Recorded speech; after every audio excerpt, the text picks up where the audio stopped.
اور یہ بادل جو مسخر ہے زمین و آسمان کے مابین، ان میں سے ہر ایک نشانی ہے، پہچانو۔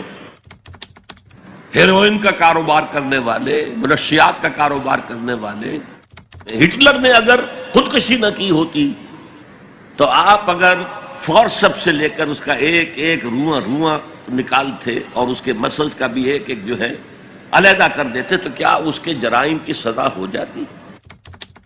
پورا یورپ برباد ہوا ہے، تباہ ہوا، خود اس کا ملک جو ہے وہ سب سے زیادہ تباہی کا جو ہے وہ نشانہ بنا، ہزاروں لاکھوں انسانوں کو گمراہی کی طرف دھکیل دیا۔ ایک دنیا، ایک عالم اور ہونا چاہیے، اور وہ ابدی ہونا چاہیے تاکہ پوری پوری بھرپور سزا ملے اور پورا پورا بھرپور اجر دیا جا سکے۔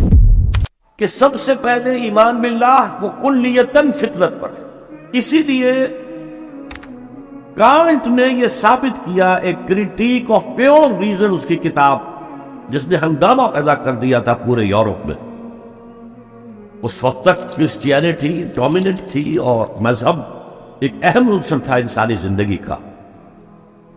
اس نے کہا اللہ کے وجود کے لیے جتنے منطقی دلیلیں دی گئی ہیں سب غلط ہیں، میں سب کو کاٹ کر دکھاتا ہوں۔ جیسے ہم کہتے ہیں لوہے کو لوہا کاٹتا ہے، منطق نے منطق کو کاٹ دیا۔ There's no logical reason to prove the existence of God. A critique of pure reason، میں نے کہا تھا pure reason، عقل خالص جو فطرت سے رہنمائی نہیں لے رہی۔ وہ فلسفہ جو ہے اس کی منزل کیا ہے، گنوسٹسزم یا سکیپٹسزم، لا ادریت یا ارتیاحیت۔ پھر اس نے ایک کتاب لکھی بعد میں، کریٹیک آف پریکٹیکل ریزن۔ اس نے کہا کہ عملی طور پر انسان اخلاق حسنہ اختیار کر ہی نہیں سکتا جب تک کہ خدا کو نہ مانے۔ یہ نیسیسٹی ہے انسان کو کہ مانے۔ علامہ اقبال نے اس کو تسلیم کیا ہے، کانٹ کے اس دعوے کو۔ وہ ان کی کتاب ہے reconstruction of religious thought in Islam, کہ کوئی منطقی دلیل خدا کے وجود کو ثابت نہیں کر سکتی۔ متکلمین نے کوششیں کی ہیں لیکن دلیل دلیل کو کاٹ دیتی ہے، منطق منطق کا توڑ کر دیتی ہے۔ وہ صرف قرآن نے لفظ آیت استعمال کیا جو میں نے بیان کیا تھا۔ اس کائنات میں ہر شے اللہ کی نشانی ہے۔ جیسے آپ کو اپنے کسی دوست کی دی ہوئی کوئی شے دیکھتے ہی دوست یاد آ جاتا ہے، ایسے ہی آفاق و انفس میں اللہ کی نشانیاں، تمہارے اندر بھی اللہ کی نشانیاں۔ ذرا توجہ کرو، آفاق کو دیکھو، کھول آنکھ، فلک دیکھ، زمین دیکھ، فضا دیکھ۔ افلا ينظرون الى الابل كيف خلقت والى السماء كيف رفعت والى الجبال كيف نصبت والى الارض كيف سطحت فذكر انما انت مذکر۔ کیا یہ دیکھتے نہیں، غور نہیں کرتے اونٹ کو کیسے پیدا کیا گیا، کتنا اپنے ماحول کے ساتھ مناسبت رکھتا ہے، 7 دن نہ کچھ کھانے کو ملے نہ پینے کے ملے، اسے کوئی پرواہ نہیں۔ اس صحرا نقو نقصیرا کا جہاز، وہ دیکھتے نہیں آسمان کیسے بلند کر دیا گیا، دیکھتے نہیں پہاڑ کیسے گاڑ دیے گئے، دیکھتے نہیں زمین کیسے پھیلا دی گئی۔ اے نبی آپ یاد دہانی کرائیے، یہ نشانیوں کی طرف متوجہ کر دیجئے۔ آپ سوائے یاد دہانی کرانے والے کے اور کچھ نہیں ہے، آپ کے آپ میں اختیار نہیں ہے کہ آپ اللہ کو منوا لیں۔ یہ تو تمہارے اندر سے فطرت سے ابھر کر گواہی آئے۔ یقیناً آسمان اور زمین کی تخلیق میں، رات اور دن کے الٹ پھیر میں، اس کشتی یا جہاز میں کہ جو ایسا سامان لے کر چل رہی ہوتی ہے جو لوگوں کو نفع پہنچاتی، اور وہ جو اللہ نے آسمان میں سے پانی اتارا اور اس سے زمین کو اس کی موت کے بعد زندہ کر دیا اور زمین میں پھیلا دی ہر طرح کے جاندار، اور یہ ہواؤں کا چلنا اور یہ بادل جو مسخر ہے زمین و آسمان کے مابین، ان میں سے ہر ایک نشانی ہے، پہچانو۔ کیا مطلب؟ تم نے کسی مصور کی تصویر دیکھی، تعریف تصویر کی کرتے ہو یا مصور کی کرتے ہو؟ مصور کا کمال ہے، تصویر میں کیا ہے؟ ہاں وہ اپنے منہ سے بول رہی ہے، اپنی زبان آن سے اپنے بنانے اپنے مصور کی تعریف کر رہی ہے۔ تو کائنات کا ذرہ ذرہ اللہ تعالیٰ کی نشانیوں پر ہے۔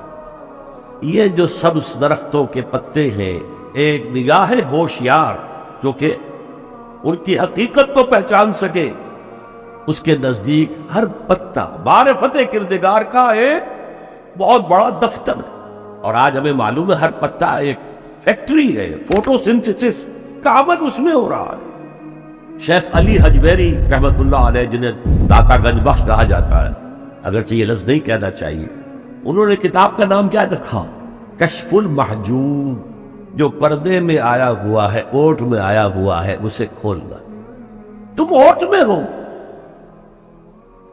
تمہارے اندر موجود ہے اللہ کی معرفت، البتہ اس کا ایک نتیجہ یہ نکلنا چاہیے اب تمہارے لیے محبوب ترین ہستی اللہ ہو جائے۔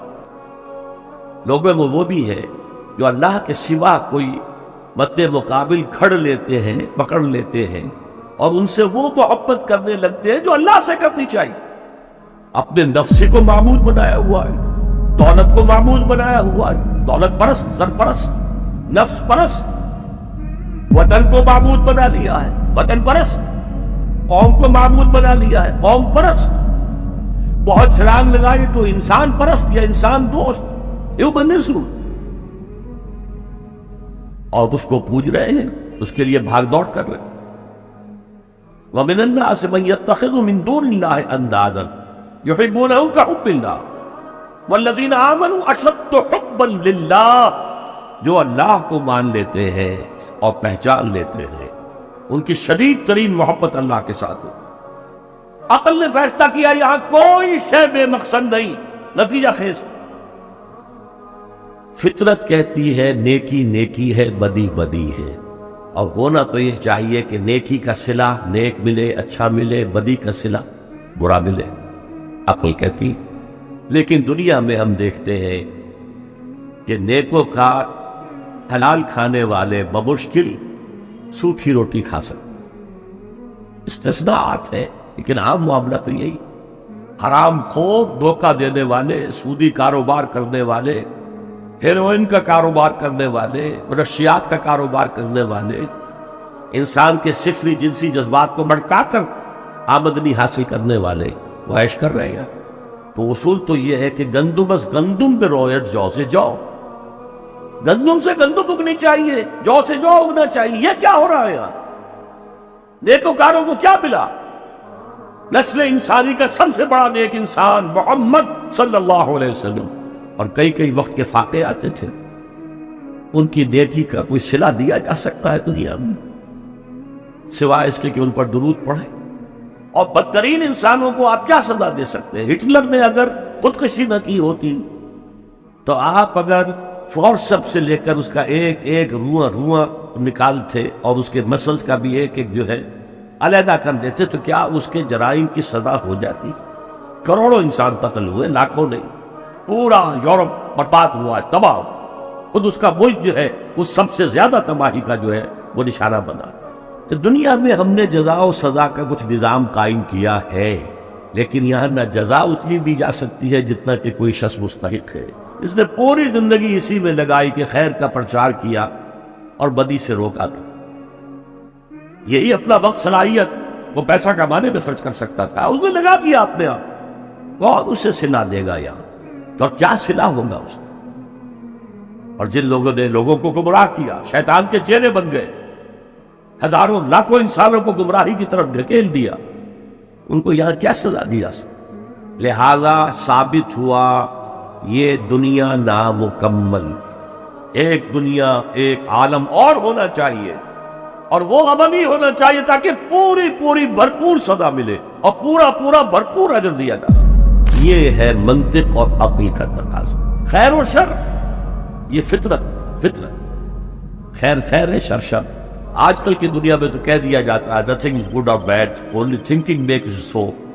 نہیں، نیکی ہے، بدی ہے، اور انسان فطری طور پر جانتا ہے کہ یہ نیکی ہے، یہ بدی۔ یہ مورل لا ہے، میں نے کانٹ کا حوالہ دیا، دی مورل لا ودن، ہمارے اندر ہے۔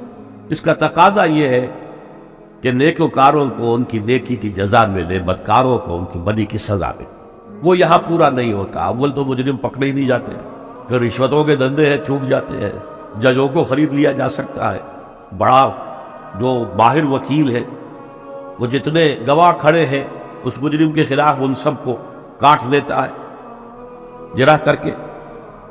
تو اس اعتبار سے لیکن جو مسلمان ہے اس کے لیے تو پھر معیار ہو گیا ہے کتاب و سنت. اس کسوٹی پر ہر چیز کو پڑھیے. اگر اس کے خلاف کوئی بات ذہن میں آ رہی ہے تو اسے وسوسہ شیطانی سمجھیے، لاہور پڑھیے، اس کو جھٹک دیجیے، اسے زبان پر بھی نہ لائیے. اس لیے کہ جب تک وسوسے کو آپ زبان پر لا کر بیان نہیں کرتے کوئی گرفت نہیں ہے. اس لیے کہ شیطان کو یہ اختیار اللہ نے دے رکھا ہے. الذی یوسوس فی صدور الناس، وسوسہ اندازی وہ کرتا ہے، لیکن یہ کہ آپ اس کے وسوسے کو قبول کرتے یا نہیں کرتے یہ آپ کا اختیار ہے.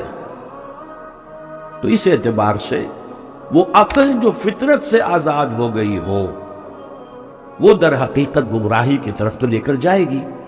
میں نے تو آپ کو بتایا ہے کہ اگر فطرت کی رہنمائی نہیں ہے تو عقل جو ہے، جو فلسفہ خالص ہے، عقل خالص، وہ تو سکیپٹسزم اور ایگنوسٹسزم یہ اس کی فطری منزل ہے، لاجیکل. وہ لازماً ایگنوسٹسزم یا اور ارتیابیت کے داغ جا کر اس کا واسطہ پڑ جائے. اللہ کو پہچان لیا، اس کی توحید کو پہچان لیا. اب اللہ کو ایک دفعہ پہچان لینا، مان لینا کافی نہیں ہے، اس کے ساتھ ایک مسلسل ذہنی اور قلبی تعلق قائم رکھنا ضروری ہے.